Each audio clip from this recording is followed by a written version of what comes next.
സ്ഥിരം അപകട മേഖലയായി നടുവിൽ താവുകുന്ന്. കഴിഞ്ഞ ഒരു വർഷത്തിനിടെ നിരവധി പേരുടെ ജീവൻ പൊലിഞ്ഞിട്ടും റോഡിലെ അപകട സാധ്യത പരിഹരിക്കാൻ നടപടിയില്ല. ഇതോടെ നാട്ടുകാർ അപകട സൂചന നൽകി ബോർഡുകൾ സ്ഥാപിച്ചു. കുത്തനെയുള്ള 5ഓളം വളവുകൾ നിരവധി പേരുടെ ജീവനെടുത്തു.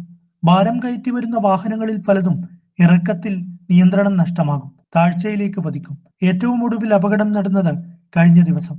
അരിയുമായി എത്തിയ ലോറി നിയന്ത്രണം നഷ്ടമായി തൊട്ടടുത്ത റബ്ബർ തോട്ടത്തിലേക്ക് പാഞ്ഞുകയറി.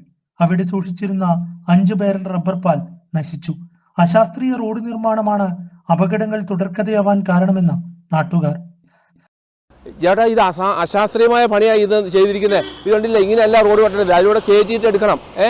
ഇത് ഇവിടെ ഒരുപാട് അപകടങ്ങളുണ്ടായി. ഞങ്ങളെല്ലാം വണ്ടി ഓടിച്ചു വരുമ്പോൾ പേടിച്ചിട്ടാണ് ഇവിടെ വണ്ടി ഓടിക്കുന്നത്.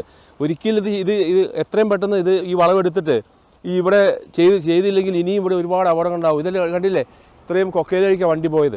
ഒരുപാടുണ്ടായി. രാത്രി ഇവിടെ എല്ലാം KSRTC വന്നിട്ട് മറിഞ്ഞിട്ട് അടിച്ച് എത്ര പേർക്ക് അപകടം ഉണ്ടായെന്നറിയോ. നമ്മളിതിലെ പോകുമ്പോൾ നമ്മൾ പേടിച്ചിട്ട് തന്നെയാണ് പോകുന്നത്. അതുകൊണ്ട് എത്ര ഇവിടെ എടുക്കാൻ പറ്റുന്ന എല്ലാം ഉണ്ട്, സൗകര്യമുണ്ട്. ഇവിടെ അത് ചെയ്യുന്നില്ല. അരികുത്തി മാറ്റി പണിയുന്നത് മാത്രമല്ലെന്നേ, ഇത് എടുക്കാമല്ലോ. ഇവിടെ വീതി എടുക്കാനുള്ള എല്ലാ സൗകര്യം ഉണ്ടല്ലോ. ഇവിടെ എങ്ങനെയാണോ റോഡ് വെട്ടേണ്ടത്? ഇതൊന്നും അല്ലല്ലോ റോഡ്. ചുമ്മാ എന്തെങ്കിലുമൊക്കെ കാട്ടിക്കൂട്ടിയാൽ മതിയോ ഇവിടെ?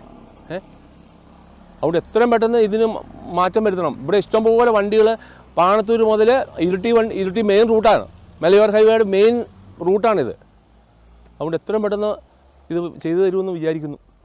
റോഡരികിലെ സംരക്ഷണ വേലിയും വാഹനങ്ങൾ ഇടിച്ച് തകർത്തു. അപകട സാധ്യത പരിഹരിക്കാൻ നടപടി ഉണ്ടാക്കണമെന്നാവശ്യപ്പെട്ട നാട്ടുകാർ നിരവധി തവണ അധികാരികളെ സമീപിച്ചു. നടപടി ഉണ്ടായില്ല. അപകടങ്ങൾ തുടർക്കഥയായിട്ടും അധികാരികൾ യാതൊരു നടപടിയും സ്വീകരിക്കാതായതോടെയാണ് വാർഡ് കമ്മിറ്റിയുടെ നേതൃത്വത്തിൽ ഇത്തരത്തിലൊരു ബോർഡ് സ്ഥാപിക്കേണ്ടി വന്നത്.